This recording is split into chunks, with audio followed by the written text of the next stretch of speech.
Assalamualaikum warahmatullahi wabarakatuh. Jumpa lagi dengan saya Tutur Gabut Official. Gabut Official. Selamat malam kawan-kawan. Bagaimana kabarnya? Semoga kesehatan dan kebahagiaan selalu menemani hidup Anda. Baik, saya ucapkan terima kasih kepada Anda yang baru pertama kali menemukan video ini, yang baru pertama kali menemukan Tutur Gabut Official. Jangan lupa di subscribe, kemudian nyalakan loncengnya agar ketika Tutur Gabut Official mengupload video baru Anda mendapatkan notifikasinya. Oke. Saya ucapkan terima kasih pula kepada Anda yang selama ini support Tutur Gabut. Tetap support Tutur Gabut agar The Gabut Official selalu semangat mengupload video-video trending saat ini dengan penyampaian yang berbeda. Baik kan? Kita akan membahas tentang bahasa Melayu di ujung tanduk. Bahasa Melayu menuju maut. Yang saya maksud bukan berarti bahasa Melayu yang saat ini saya berada ya. Saya ini berada di Kabupaten Provinsi Bangka Belitung, tepatnya di Belitung Timur, Pulau Belitung. Tentu bahasa Melayu di sini masih ada karena ini suku Melayu, etnis Melayu. Yang saya maksud di sini adalah bahasa Melayu di Singapura. Menuju maut. Kita saksikan dulu video tentang pandangan realistis dari seorang praktisi pendidikan. Kita simak. Jika bahasa dan budaya semakin dipinggirkan, apa yang melambangkan identiti Melayu kini? Tak ada lah. Itu sebab kita menghadapi maut. Tanpa budaya kita, tanpa etnisiti kita menghadapi maut, mana kita akan mati. Itu saja. Kita tidak akan wujud, tak akan ada apa-apa lagi. Kita akan asimilasi kepada mungkin budaya yang lebih besar, lebih kuat, ya.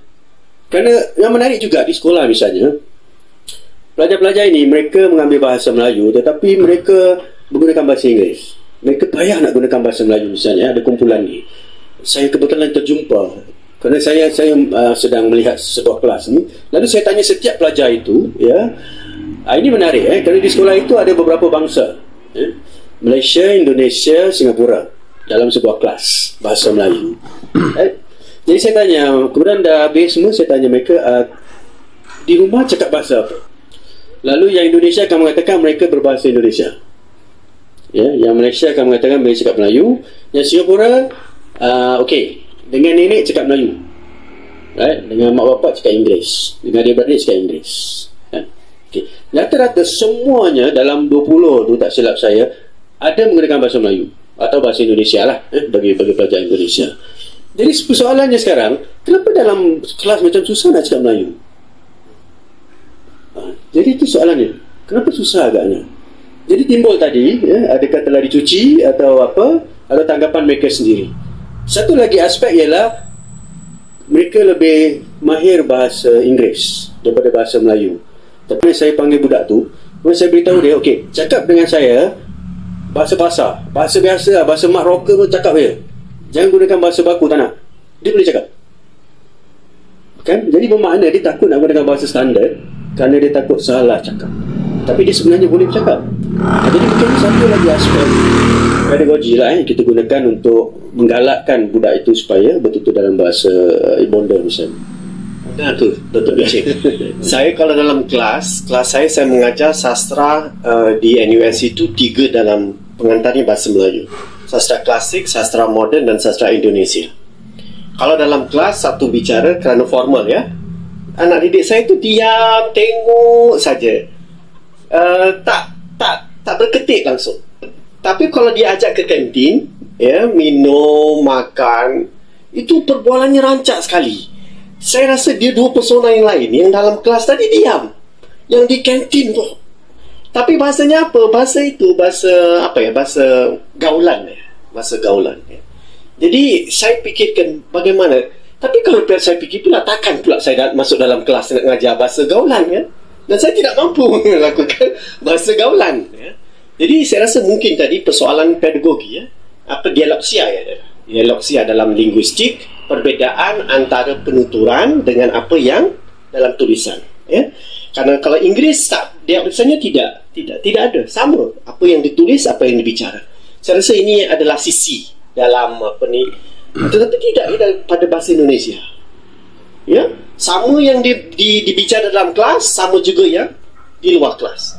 Betul sekali. Itu satu persoalan yang sangat penting. Kerana di Indonesia, sistem pendidikan mereka ni menarik. Mereka mengajar bahasa Indonesia, bahasa daerah dan juga bahasa asing. Bahasa asing kalau dulu Belanda lah, sekarang dah jadi bahasa Inggeris. Jadi mereka ada 3 komponen. Dan ketiga-tiga ini diterapkan sama penting. Tidak dibezakan. Dan satu lagi, kalau kita lihat Indonesia, etnisiti mereka kuat.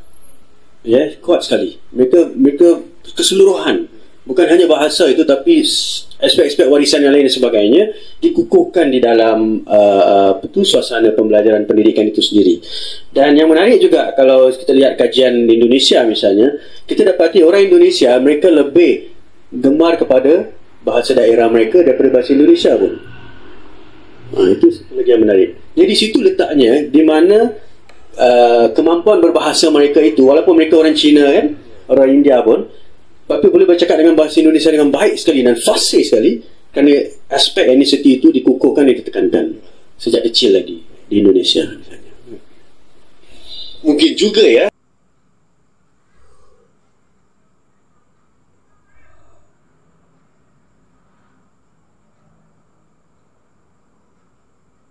baik.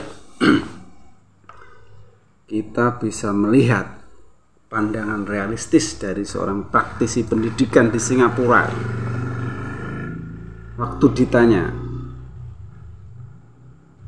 ketika budaya dan bahasa dipinggirkan, apa yang bisa dibanggakan dari Melayu?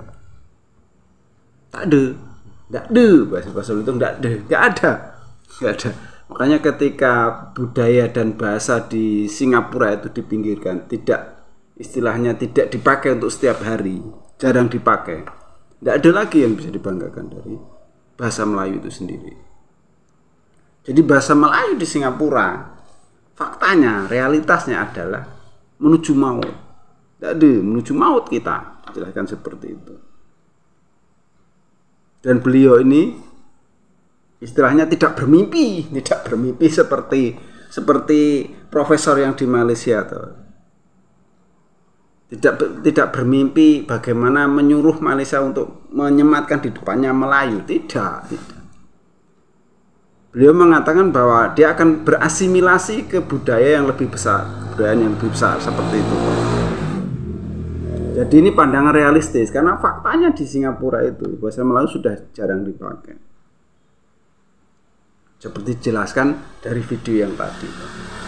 Dan beliau ini juga memandang Indonesia dengan istilahnya memandang Indonesia dengan pandangan objektif, ya, dengan objektif menilai bahwa di Indonesia itu pendidikannya emang seperti itu. Bahasa Indonesia diajarkan dari TK sampai perguruan tinggi. Dan bahasa Indonesia adalah bahasa kedua setelah bahasa daerah. Dan di desa-desa itu selalu ada bahasa daerah masing-masing, pelajaran bahasa daerah itu ada, muatan lokal istilahnya itu ada. Jadi inilah hebatnya kita, hebatnya Indonesia di sini, Jadi bahasa lokal itu, bahasa daerah kan selalu diajarkan, dan bahasa Indonesia penyampai untuk pendidikan yang lain. Entah nanti pelajaran matematika atau sosial atau IPA itu dengan bahasa Indonesia, tapi bahasa daerah ada dengan dipisah sendiri, ada pelajaran sendiri. Jadi kalau Anda suku apapun, dan Anda sekolah di daerah Jawa Barat, taruh di Bogor, Tangerang, Bekasi, di Bogor lah ya, di Bogor yang pernah saya alami, di Bogor. Di situ Anda dari suku manapun yang berasal dari seluruh Indonesia loh. Di situ ada pelajaran bahasa daerah, bahasa Sunda. Mau tidak mau Anda harus belajar. Seperti itu. Tidak peduli Anda suku dari mana, nanti belajar bahasa Sunda. Padahal pergaulan sehari-harinya dia bahasa Indonesia. Karena lingkungannya kan di kota. Di Bogor, Tangerang itu masih berlaku seperti itu. Begitu juga di Jawa. Di Jawa juga seperti itu. Jadi itulah kekuatan Indonesia, kekuatan bahasa Indonesia di situ. Diajarkan dari TK sampai perguruan tinggi. Jadi jangan aneh kalau umpamanya istilahnya saudara-saudara kita keturunan Tionghoa, keturunan Arab atau keturunan India yang ada di Indonesia itu bahasa Indonesianya lancar. Nggak usah heran, memang seperti itu kenyataannya. Jadi kalau bahasa Indonesia disuruh nyematin depan Melayu Indonesia ya gak bakalan mau gitu. Ini pandangan realistis dari praktisi dari Singapura ini. Kita salut. Beliau memang ya istilahnya memang seperti itu kejadiannya tuh. Bahasa Melayu Singapura menuju maut memang seperti itu. Kalau bahasa Melayu di Indonesia ya tetap ada karena di suku yang saya tempat ini di Belitung ya. Sepanjang Sumatera itu kan bahasanya bahasa Melayu tuh. Tapi bahasa Indonesia sendiri ya jangan disematkan dari depan Melayu Indonesia, jangan, tetap bahasa Indonesia kan gitu. Jadi untuk profesionalisasi ya berpikirlah yang jernih seperti yang dari Singapura ini. Beliau memandang suatu dengan realitas yang ada dan tidak mimpi dengan yang lalu-lalu. Karena tidak mungkin disematkan Melayu Indonesia nggak bakalan mau Indonesia. Karena membuat bahasa Indonesia sendiri menyempurnakan dari bahasa Melayu dulu itu tidak mudah, perlu waktu yang lama. OE jadi U berapa tahun? 44 tahun. Dan pendidikan kami diajarkan dari TK sampai perguruan tinggi dengan bahasa Indonesia itu juga bukan yang mudah. Satu-satunya negara yang tidak menggunakan bahasa penjajahnya adalah Indonesia. Anda bisa cek. Bahasa Belanda di kita tidak laku. Bahasa Indonesia tetap nomor 1. Oke, cukup sekian. Ada salah-salah kata dari Tutor Gebut, mohon maaf. Ada yang baik ambil sebagai pelajaran, yang jelek buang saja. Tutor Gebut official, The Gebut official. Wassalamualaikum warahmatullahi wabarakatuh.